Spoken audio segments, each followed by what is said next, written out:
Non veg சமையல் சொந்தங்களுக்கு வணக்கம். இன்றைக்கி விஜய்க்கு ரொம்ப பிடிச்ச ஒரு சூப்பரான சிக்கன் பிரியாணி எப்படி செய்யலான்னு தான் பார்க்க போகிறோம். அதுவும் குக்கரில் ரெடி பண்ண போகிறோம். ரொம்ப ஈஸியாக இருக்கும், அதே நேரத்தில் செம்ம டேஸ்ட்டாக இருக்கும்.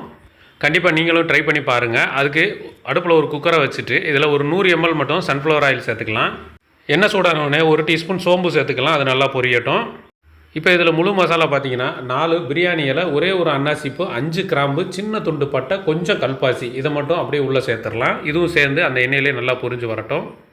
இப்போ அடுத்ததாக ஒரு 150 கிராம் பெரிய வெங்காயத்தை வெட்டி வச்சுருக்கிறோம். அதை அப்படியே உள்ளே சேர்த்துக்கலாம். சேர்த்துட்டு நல்லா கலந்து விட்டுலாம்.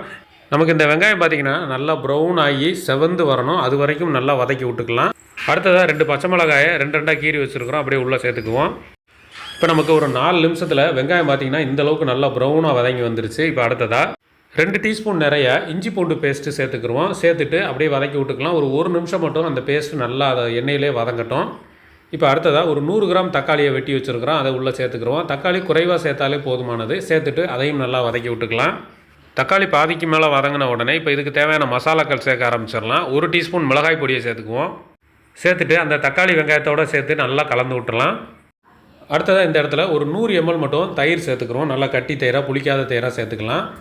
தயிர் சேர்த்துட்டு நல்லா கலந்து விட்டலாம். நமக்கு இப்போ பார்த்திங்கன்னா இப்போ நல்ல ஒரு கிரேவி பதத்துக்கு இப்போ தான் வந்திருக்குது. இப்போ அடுத்ததாக ஒரு கைப்பிடி அளவுக்கு புதினா இலைகளை உள்ளே சேர்த்துக்கலாம். இது கூடவே ஒரு கைப்பிடி அளவுக்கு மல்லி இலையை நல்லா பொடுசாக வெட்டி வச்சுருக்கிறோம். அதையும் கழுவிட்டு உள்ளே சேர்த்துக்கலாம். சேர்த்துட்டு நல்லா கலந்து விட்டுருவோம். இந்த புதினா மல்லி இந்த இடத்துலையே நல்லா வதங்கிடும்.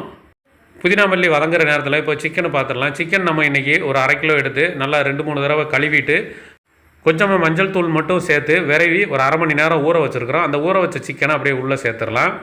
புதினா மல்லி போட்டால் ஒரு நிமிஷத்துலேயே சிக்கனை சேர்த்து விட்டுறலாம். சேர்த்துட்டு இப்போ அப்படியே கலந்து விட்டுறலாம். நமக்கு இந்த சிக்கன் அந்த கிரேவியோடு சேர்ந்து நல்லா வதங்கணும். இதிலே நம்ம பாதிக்கு மேலே சிக்கனை நல்லா வதங்க விட்டோம்னா அடுத்து நமக்கு ரைஸ் சேர்க்கும்போது சரியாக இருக்கும். இப்போ சிக்கன் சேர்த்து ஒரு 10 நிமிஷம் ஆயிடுச்சு.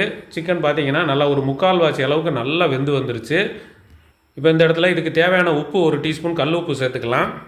இப்போது இந்த இடத்துல தான் நம்ம பிரியாணி பொடியை சேர்க்க போகிறோம். அரிசி சேர்க்குறதுக்கு முன்னாடி தான் பிரியாணி பொடி சேர்க்கணும். பிரியாணி பொடியோட அளவு பார்த்திங்கன்னா ஒரே 1 டீஸ்பூன் மட்டும் சேர்த்தா போதுமானது. 1/2 கிலோ சிக்கனு 1/2 கிலோ அரிசிக்கு சேர்த்துட்டு அந்த மசாலா சிக்கன் எல்லாமே சேர்ந்து ஒன்று போல் நல்லா வதங்கிட்டு ஒரு நிமிஷத்துக்கு வதக்கி விட்டுறலாம்.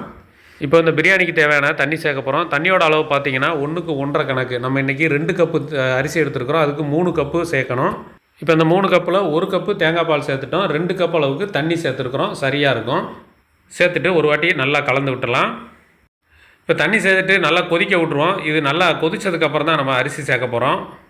இப்போ ஒரு 2-3 நிமிஷத்துலேயே நல்லா நுரக்கட்டி இந்தளவுக்கு கொதிக்க ஆரம்பிச்சிருச்சு. இந்த இடத்துல நம்ம அரிசி சேர்க்க போகிறோம். இன்றைக்கி அரிசி பார்த்திங்கன்னா கர்நாடக பொன்னி அரிசி தான் எடுத்துருக்குறோம். 2 கப் அளவுக்கு. இந்த அரிசியை நல்லா 2-3 தடவை கழுவிட்டு அப்படியே ஊற வச்சுருக்குறோம். கிட்டத்தட்ட ஒரு 1/2 மணி நேரம் நல்லா ஊறி வந்துருச்சு. இந்த இடத்துல நீங்கள் சீரக சம்பா சேர்க்கணுனாலும் சேர்த்துக்கலாம். இப்போ ஊற வச்ச அரிசியை எல்லாத்தையுமே நம்ம இந்த தண்ணிக்குள்ளே சேர்த்துக்கலாம். அந்த சூடான தண்ணி கையில் தெரிச்சிடாத அளவுக்கு ஒரு கரண்டியை வச்சு அப்படியே அள்ளி உள்ளே சேர்த்துருவோம். இப்போ அரிசி சேர்த்து ஒரு வாட்டி நல்லா கலந்து விட்டுலாம். கலந்து விட்டுட்டு குக்கர் மூடி போட்டுக்கலாம். குக்கர் மூடி போட்டு ஒரு 2 விசில் மட்டும் அடிக்க விட்டுலாம். 2 விசில் அடித்தாலே போதும். நமக்கு உள்ள அரிசி நல்லா வெந்துடும். சிக்கனும் மீதம் இருக்கிறதும் நல்லா வெந்து வந்துடும். விசில் அடித்து வரட்டும்.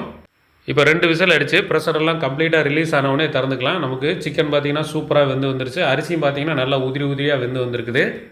இப்போ ஒரு கரண்டியை வச்சு அப்படியே அள்ளி பார்க்கலாம். நல்லா ஒன்று போல் ரெடியாகி வந்திருக்குது. அடிப்பிடிக்காத அளவுக்கு சூப்பராக ரெடியாக இருக்குது பிரியாணி. நீங்கள் வீட்டில் கொஞ்சம் நேரத்தில் குக்கரில் ஒரு பிரியாணி செய்யணும்னு நினச்சிங்கன்னா கண்டிப்பாக இந்த மெத்தடில் ட்ரை பண்ணி பாருங்கள். ரொம்ப ஈஸியாக இருக்கும். அதே நேரத்தில் டேஸ்ட்டுக்கு கொஞ்சம் கூட பஞ்சம் இருக்காது. இதே மாதிரி ட்ரை பண்ணி பார்த்துட்டு டேஸ்ட் எப்படி இருந்துச்சுங்கிறத மறக்காமல் கமெண்ட்டில் சொல்லுங்கள். நம்ம அடுத்த வீடியோவில் சந்திக்கலாம். நன்றி.